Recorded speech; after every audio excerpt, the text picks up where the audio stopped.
La vida a través de la historia ha tenido ciclos, donde han habido diferentes procesos y catástrofes también que han provocado la desaparición de algunas especies. En el caso de los anfibios, han estado en el planeta por millones de años y han sobrevivido, pero actualmente las actividades humanas y muchos otros factores los están poniendo en riesgo seriamente. Y hoy queremos hablar justamente de un documental que aborda este tema, que es el documental Anfibios, Esperanza, Sangre Fría. Y para hablar sobre ese documental y la importancia que tiene, hoy me acompañan Pedro Murillo, que es cineasta, realizador del documental, y también Federico Bolaños, que es herpetólogo, es decir, que se especializa en anfibios, y también investigador que aparece en este documental. ¿Cómo están? ¿Qué tal? Bien, bien, ¿usted? Bien, por dicha. Muchas gracias de verdad por venir a compartirnos sobre este trabajo tan importante y sobre este tema, ¿verdad? Que también es importante que nos vayamos empapando un poco. Yo quisiera que empezáramos hablando sobre cómo nace la idea de producir este documental, ¿verdad? Sobre cómo nace y cuál es la importancia que tiene también. Sí, bueno, en el 2013, Gilbert Alvarado, que es especialista también en anfibios, se nos acercó para, con la intención, así, con la inquietud de hacer un trabajo audiovisual sobre todos estos proyectos en los que él estaba involucrado o que él conocía, sobre anfibios, ¿verdad? Pensando sobre todo en estas especies que se creía que habían desaparecido del ambiente, pero que estaban volviendo a aparecer, se estaban viendo de nuevo, ¿verdad? Entonces, de ahí conversamos sobre eso y decidimos hacer un largo documental abarcando todos esos proyectos que bueno, nos dicen un poco de qué es lo que se está haciendo para saber por qué desaparecieron y qué es lo que se puede hacer para evitar que vuelva a suceder un fenómeno de ese tipo. Por ejemplo, está el caso del sapo dorado, ¿verdad? En Monteverde, que ya en el 89 fue el último avistamiento, ¿verdad? Y es como un caso también importante, muy relacionado con este tema. ¿Qué fue en ese momento lo que sucedió que llevó, ¿verdad?, a la desaparición de esta especie? Realmente se tiene muy poca información del momento, ¿verdad? Y lo que más se hablaba en el momento era la deforestación, pero los únicos trabajos que han salido sobre Monteverde se han enfocado en el cambio climático y específicamente, bueno, el primer trabajo estudió el efecto de la corriente del Niño sobre el clima y que eventualmente produjo posiblemente la muerte de estos animales, pero también más recientemente ya se demostró que algunas enfermedades como el famoso hongo que se habla mucho está presente en el lugar. Y para esa época. Y para realizar el documental, ¿cuál fue el panorama un poco, verdad? Para ubicar también a las especies y poder tenerlas en el documental, porque antes, si uno recuerda también, antes habían muchísimos anfibios, ¿verdad? Hay muchas variedades. Las personas que crecimos en zonas rurales vimos ese proceso de cómo poco a poco fueron mermando, entonces tal vez cómo fue durante el proceso de grabación también. Ajá, bueno, el que fue haciendo como el guión de las giras fue Gilbert Alvarado, que era el que conocía todos los proyectos y el que sabía a dónde estaban esas especies que estaban reapareciendo, ¿verdad? Entonces, a partir de la información que él tenía de primera mano, fuimos siguiéndolo a él, ¿verdad? En ese sentido, y ahí fuimos yendo a cada lugar. Pero también a lo que usted decía, o sea, es cierto que hay muchos lugares, principalmente de zonas altas, donde se han perdido una gran parte de las especies. No es que se hayan extinto las especies, pero sí son muy raras en muchos casos, digamos, pero sí se siguen viendo una buena cantidad. Algunas sí creíamos que estaban extintas y han estado reapareciendo algunas de ellas, ¿verdad? Sí, yo creo que las personas también que nos están sintonizando, también desde estas zonas rurales hay muchas pueden notar esa disminución en la cantidad de especies que antes eran tan comunes y a veces mucho más fáciles de poder ver. Vamos a hacer una pausa de momento y vamos a seguir conversando de esto en el siguiente bloque. Y para eso vamos a ver también un extracto del documental para tener una idea de en qué consiste esta producción tan importante.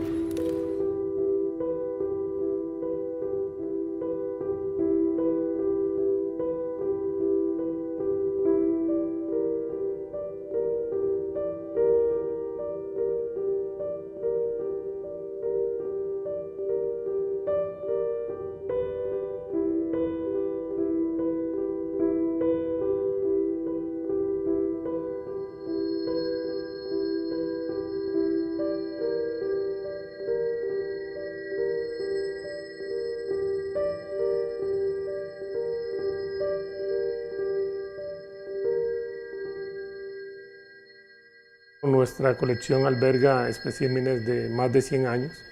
Algunas son para representar alguna zona del país, otras para investigaciones en algunos temas de biología.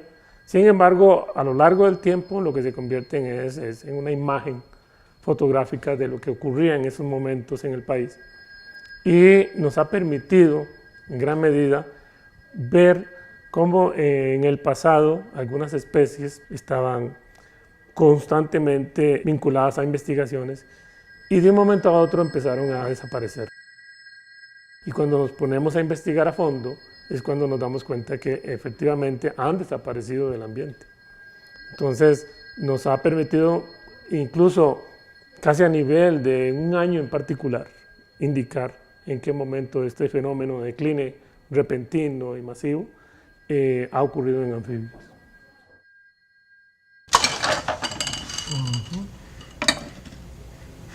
El sapo dorado, la primera. Incilius pereglenensis, amarillo anaranjado, que ahora queda pues va en amarillo. Y la hembra de colores negro, rojo y amarillo. Tenemos 7 a lo largo de varios años de colecta. Y las poblaciones antes del decline eran de miles, particularmente miles de machos. En todos estos grupos nunca hubo una alarma. No, el evento era así. Hoy íbamos a trabajar a una población y estaba igual como siempre la habíamos visto. Al año siguiente regresamos y ya no había nada. Era indetectable.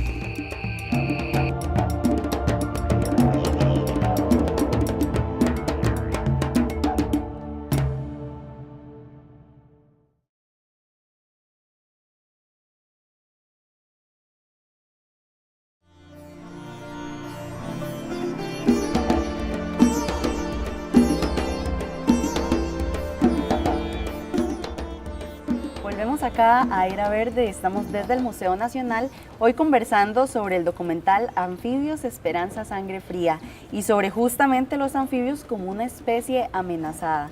Y estábamos hablando ya un poquito en el bloque anterior de algunas posibles razones que inciden en que estas especies estén tan amenazadas hoy en día. Por ejemplo, el cambio climático. Quisiera que retomáramos, ¿verdad? ¿Cómo puede estar incidiendo el cambio climático en estos procesos? Definitivamente el cambio climático, que en ciertos sentidos es producto de la misma acción humana, realmente hace mucho cambio. Uno de los cambios primordiales es el incremento en la temperatura. Y ese incremento de la temperatura, pues por supuesto, si un animal está adaptado a temperaturas frías, debe ir subiendo en la montaña, ¿no? Ejemplos como el sapo dorado no tenían mucho más a dónde subir, digamos, porque realmente su hábitat era la división continental, o sea, ya estaba en la parte más alta donde él vivía, ¿verdad? Pero también otro de los efectos muy significativos del calentamiento es que las nubes ahora están más altas y entonces mucha parte de la humedad que a un bosque como el de Monteverde llegaba era precisamente por las nubes que pasaban por ahí, de ahí que se llame la reserva bosque nuboso, ¿verdad? Pero la lluvia sigue siendo más o menos la misma de antes, sigue lloviendo lo mismo año a año, pero sí las nubes ya no pasan, entonces se perdió una parte importantísima de la humedad del lugar. Y también en el documental se retratan también otras razones que pueden estar incidiendo en la pérdida de especies, que actualmente además es mucho más acelerada que en otras épocas. Entonces, ¿qué otros factores también podemos ver en el documental que tienen que ver con la pérdida de especies de anfibios? En el documental se habla, por ejemplo, del efecto de los plaguicidas, ¿verdad? En la respuesta inmune de los anfibios, ¿verdad? Los hace más vulnerables a que puedan ser atacados por este hongo. También se habla del tráfico de especies e introducción de especies que tiene muchos impactos. Por ejemplo, uno, el llevar enfermedades de un lugar a otro, y lo otro, cuando se introduce una especie que empieza a causar cambios, ¿verdad? en los ecosistemas, de eso también afecta enormemente a los anfibios. ¿Y qué papel juega también las actividades humanas, que, ¿verdad? Que también vemos que pueden estar impactando grandemente a muchas especies. Se puede decir que todos los seres vivos, toda la vida silvestre es sumamente afectada por el cambio que ocurre en los ecosistemas y en los hábitats donde ellos habitaban, ¿verdad? Pero definitivamente, diría yo, con anfibios por lo menos no tenemos evidencias de que ninguna de esas causas haya causado la extinción de alguna especie, digamos. Y realmente, aunque se habla de diferentes factores, como los que mencioné antes, enfermedades, un tipo de hongo en particular que fue descubierto a finales de los años 80, principios de los 90, eventualmente sí se ha demostrado que mata a los anfibios, pero que esté bien documentado, inclusive que el sapo dorado fue acabado por enfermedades o por el clima, lamentablemente ya hoy no podemos echar para atrás y verlo. No se ha encontrado ningún sapo dorado en colecciones que tenga alguna de estas enfermedades, pero sí se han encontrado esas enfermedades en la época en que ellos desaparecieron. Y eventualmente también se comienza a generar información de la interacción que diferentes efectos tienen en poder causar la muerte de estos individuos, digamos. Pero la respuesta todavía, diría yo, no es tan simple de dar, porque hay muchos de los efectos en proceso de investigación. El único que está bien documentado es la pérdida de hábitat, y sí es lo que causa la mayoría de las extinciones que eventualmente estamos viviendo en este momento en todos los seres vivos. Sí, es como confluyen, ¿verdad? Muchos factores que se entrelazan y que ya también establecer cuáles pueden ser los que tuvieron que ver con la extinción de especies como el sapo dorado, ¿verdad? Es más difícil determinarlo, pero la importancia de estar estudiando todos estos factores. Vamos a ver otro extracto del documental donde justamente se recogen algunos de esos factores, como por ejemplo el impacto que tienen los plaguicidas, que lo mencionábamos ahorita. Entonces, vamos a ver este extracto y ya volvemos con más de esta entrevista. Una de esas especies de zonas altas que por años se creyó que había desaparecido es la rana Lithobates vivicarius, conocida también como la rana vivicaria o rana de ojos verdes. El Parque Nacional del Agua Juan Castro Blanco, un sitio en el que las temperaturas oscilan entre los 15 y los 27 grados centígrados, es uno de los últimos reductos en los que vive esta rana. Douglas Vargas, quien vive desde su infancia en esa zona, fue testigo del declive poblacional de la especie. 80, 90, una cosa así, fue más poca la población, porque uno tenía que venir aquí arriba para poderlas ver. Para uno era normal, porque ya uno había crecido con ellas, pero sí en esa época hubo menos. ¿Quién sabe por qué? De parte yo la asociaría con que en aquellos años era más incentivado lo que era aplicar herbicidas y aplicar plaguicidas y aplicar un montón de cosas para una diferente sinfín de plagas que se utiliza, que hay en la lechería. Entonces yo lo asocio a eso, pero ya eso solamente lo sabrán los que ya estudian de esa. ¿En qué años era normal verlas en el pueblo? 70s y principios de los 80s uno jugaba con ellas. Antes del año 1990, las poblaciones de la vivicaria se extendían por todo el sistema montañoso de Costa Rica, así como al oeste de Panamá. Posteriormente, nadie la volvió a ver, hasta que en el año 2002 fueron encontrados algunos renacuajos en el bosque eterno de los Niños, y en el 2007 se reportó la presencia de algunos individuos en el Parque del Agua. Y si bien esta población se ha mantenido estable desde su redescubrimiento, la disminución de las lluvias en los últimos años ha vuelto a poner en riesgo su continuidad. Una de las características más impresionantes que tienen los anfibios es la gran cantidad de modos reproductivos que poseen. Ellos van a aprovechar cualquier evento y cualquier circunstancia para poder reproducirse. Una de las características importantes en zonas de altura son esta especie de charquitos que se forman alrededor de las montañas, dentro de las montañas, en los potreros, en cualquier zona donde exista la posibilidad, y en estos lugares ellos aprovechan la oportunidad en los momentos de lluvia para poner sus huevos y para que los huevos se desarrollen. Uno de los principales problemas o de las cosas que más podría afectar es que si no llueve de manera constante, estos charquitos se van a secar y por ende los huevos y los renacuajos pues van a morir y van a sufrir de secación. Eso afecta a montones esa parte del ciclo de las ranas. El problema se complica aún más cuando hablamos de cómo el calentamiento global altera los niveles de humedad disponible. Para los bosques nubosos está muy bien documentado que gran parte de la humedad disponible para esos ambientes, para esos ecosistemas, en cierto sentido provenían de las nubes. Y calentamiento global produce que las nubes estén mucho más arriba ahora que lo que estaban antes, y entonces por lo tanto muchos de estos bosques que antes eran nubosos ya no son tan nubosos, porque las nubes no están pasando por el bosque, sino que están pasando por encima. No es que esté lloviendo menos, pero sí es que esas nubes no están dejando su humedad directamente en el musgo y otras superficies que la mantienen en lugares como los bosques nubosos de Costa Rica, digamos. En el Parque del Agua, un sitio en el que nacen 5 ríos que recorren la zona norte del país y que dentro de sus más de 14.000 hectáreas hay 7 lagunas de gran belleza escénica, los efectos del calentamiento global son palpables.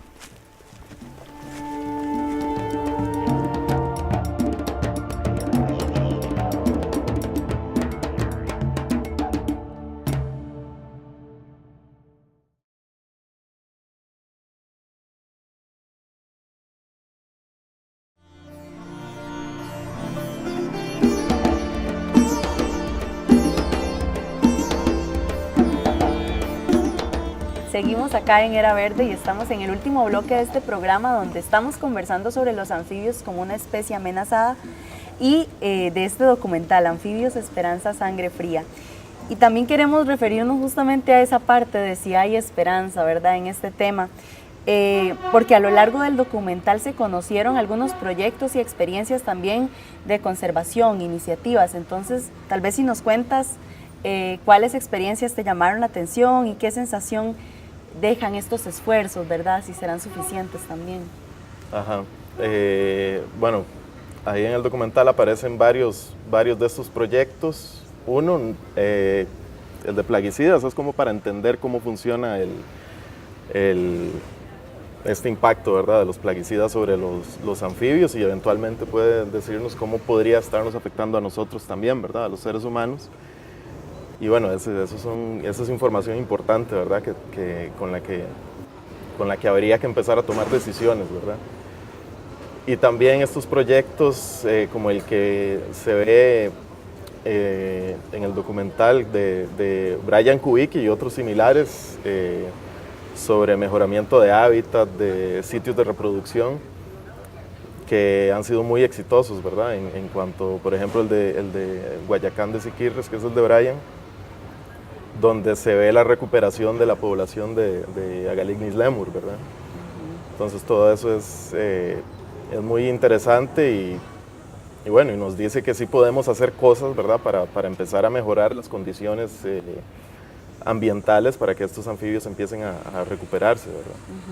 Incluso han habido especies que ya se consideraban extintas o con densidades de población muy escasas y que han ido reapareciendo. Entonces, ¿podríamos decir que sí hay esperanza en la conservación de los anfibios? Por supuesto hay esperanza.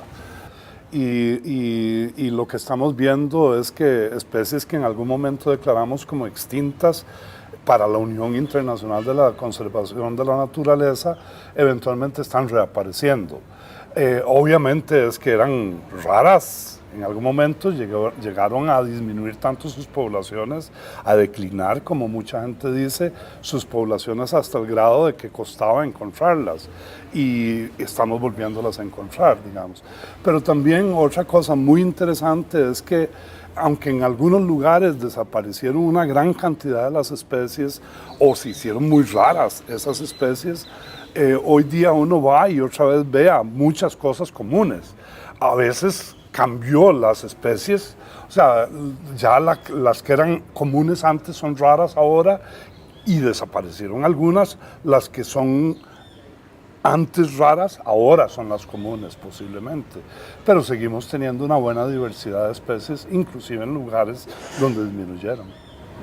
Y con el documental, ¿qué balance también podemos dejar sobre esto, de si hay esperanza o no en este tema? Sí, es una esperanza con la que hay que ver así con cuidado, digamos, porque ahora hay una responsabilidad muy grande en relación a, bueno, desaparecieron una vez o dejamos de verlas por un tiempo y ahora las estamos volviendo a ver, ¿verdad? ¿Cómo evitar que eso vuelva a suceder, ¿verdad? O sea, ya ahora tenemos la información, ahora se está estudiando, ¿verdad? Entonces la responsabilidad es mayor. Y de poner atención justamente, ¿verdad?, todos esos factores para que todos estos esfuerzos que ya existan pues sigan creciendo para garantizar que estas especies se conserven.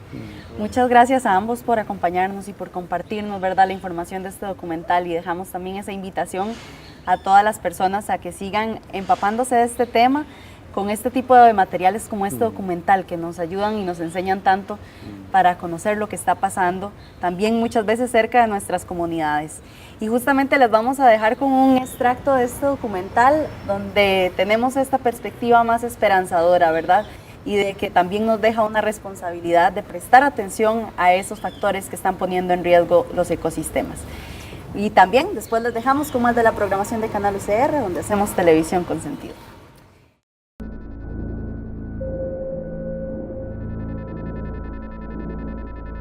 Hay unas 7.000 especies de anfibios conocidas en el mundo, de las cuales cerca de la mitad tiene sus poblaciones en declive. Solo en los últimos 20 años han desaparecido unas 170 especies. En Costa Rica, donde se ha catalogado la existencia de alrededor de 200 especies, desaparecieron cerca de 20, casi todas en la década de los 80. ¿Pero qué implicaciones tiene la desaparición de anfibios para el futuro del planeta? Creo que todavía la humanidad no se ha percatado realmente de la magnitud del problema de pérdida de especies. Estamos en la 6ª extinción en masa, estamos perdiendo especies a una tasa aproximadamente 800 veces más rápida de lo que históricamente ocurría. Y creo que tiene implicaciones mucho más allá de lo que creemos, que no es solo perder una especie que es bonita o un animalito que veíamos y era lindo, sino que tiene implicaciones en términos de la sobrevivencia de la humanidad, tiene implicaciones en términos de los servicios, de los bienes de los que nos aprovechamos de la naturaleza y que lo proveen estos sistemas ecológicos que dependen obviamente de las especies. El alimento de ellos básicamente son muchos de los insectos que funcionan como vectores de muchísimas de las enfermedades que aquejan a la humanidad hoy día y que tenemos ese problema en muchísimos de los países. Entonces, que ellos consuman esos insectos nos ayudan a disminuir muchísimo la probabilidad de que estas enfermedades se ayuden a dispersar. La gente que vive en la ciudad cree que se pierda por allá un sapo no afectarlo, y lastimosamente estamos en un sistema conectado, estamos en un sistema ya global. Y sin embargo, hay un pequeño resquicio de esperanza. En los últimos años se ha vuelto a detectar la presencia de casi una decena de estos anfibios desaparecidos, dando la impresión de que volvieron de entre los muertos. Por ejemplo, en el año 2004, Costa Rica había declarado oficialmente extintas ante la Unión Internacional para la Conservación de la Naturaleza a 3 especies: el sapo dorado, el sapo de Holdridge y el Caraugástor escocés. Como lo vimos hace unos minutos, el sapo de Holdridge reapareció en el sitio en el que antes había sido muy común, pasando de extinto a en peligro crítico y entrando en la lista de lo que se conoce como especies Lázaro. Aparentemente, la naturaleza deja que las especies que son resistentes sobrevivan. ¿Podemos nosotros influir en ellas o podemos dejarla que lo haga por sí sola? Pero en este caso parece que ella misma es la que está permitiendo que estas especies, por algún motivo que aún desconocemos, puedan empezar a reproducirse nuevamente. Realmente lo que nos estamos dando cuenta es que somos muy malos encontrando ranas. Una vez que bajan a una cierta densidad, obviamente que no se las llevaron los extraterrestres y las volvieron a traer. Ahí estaban en una densidad muy baja, se están comenzando a recuperar. Y bueno, gente como Juan Abarca o muchos otros herpetólogos jóvenes que están aquí en Costa Rica también están comenzando otra vez a salir a lugares en donde básicamente mi generación los abandonó porque nos decían, bueno, ahí no hay nada, no hay que ir a hacer nada ahí. Entonces, la combinación de ellos yendo ahí con ojos nuevos a buscar cosas más, estos animales probablemente poco a poco recuperándose, es porque las estamos encontrando otra vez y nos están dando una lección muy bonita, que bueno, que cosas que creíamos que están extintas están reapareciendo y vuelve de nuevo a ser importante la parte ambiental. Es decir, si deforestamos los bosques y los eliminamos, no va a haber nada para donde vuelvan.